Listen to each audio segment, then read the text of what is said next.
ሶማሌ የሚሄዱበት ሁኔታ ከዛ ጋር የተገናኘ ነው። ሌላው በየአካባቢው ሲሄዱ በተለያዩ ቋንቋ ይናገራሉ። ቋንቋ መቻላቸው ውበት ነው። ሌላም ቋንቋ ቢችሉ በጣም የሚደገፍና ጥሩ ነገር ነው። ነገር ግን የፌደራል ጠቅላይ ሚኒስትር ሆነው በስራቸው ላይ የሀገሪቱን የፌደራል ስልጣን ወክለው በሚገኙበት በተለያዩ አካባቢዎች ላይ የሀገሪቱ የስራ ቋንቋ በአማርኛ ነው ተብሎ የተገለጸ ስለሆነ ኦሮሚያ ክልል የሚለው በፊት ስራ ላይ ሆነው ሲናገሩ በሀገሪቱ የስራ ቋንቋ መናገር አለባቸው። በትግራይም ሄደው ከህዝብ ጋር ኦፊሻል የሆነ ንግግር ሲያደርጉ በሀገሪቱ የስራ ቋንቋ የመናገር ግዴታ አለባቸው። ህገ መንግስቱም የሀገሪቱ የስራ ቋንቋ አማርኛ ነው ብሎ ስላስቀመጠ ማለት ነው። ምን እንደማለት ይቆጠራል? አንድ የፌደራል ዳኛ ትግርኛ ስለሚችል የትግርኛ ቋንቋ የሚናገሩ ደንበኞች ወይ ተከሳሾች ሲመጡ ፌደራል ደረጃ ላይ ዳኝነት ላይ ቁጭ ብሎ የስራ ቋንቋውን ወደ ትግርኛ መቀየር እንደመቻል ማለት ነው። እንደዛ ማድረግ በፍጹም አይቻልም፣ በህግ ያስጠይቀዋል። ስለዚህ እንዲህ አይነቱ ነገር አሁን የህዝቡን አቴንሽን ለመሳብ ቺፕ የሆነ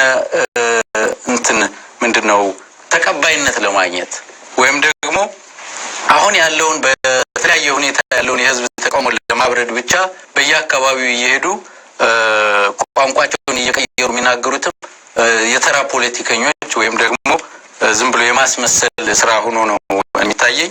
ስለዚህ አጠቃላይ የእሳቸው የጉብኝት እንቅስቃሴ ከተጨባጭ በተለይ እሳቸው ቃል ከገቧቸው ለህዝብ ቃል ከገቧቸው ነገሮች ጋር ሲያያዝ ምንም አይነት ወይት ያለው ወይም ደግሞ ሚዛን የሚደፋ ነገር አይደለም።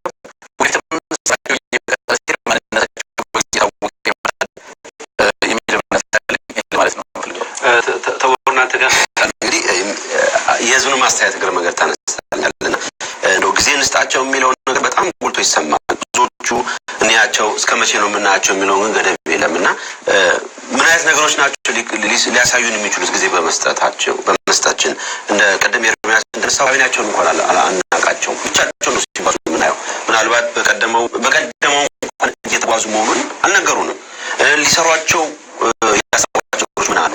ምንድን ነው ወደፊት ከጠቅላይ ሚኒስትር ታገኘው የህዝብ የሚያገኘው አመጽ ላይ ህዝብ ነውና ምንድን ነው ነገር እናደርግና ጊዜ እንስጣቸው እስከመቼ ማለት ነገሮች ተሰብስቡ ያመላክታሉ።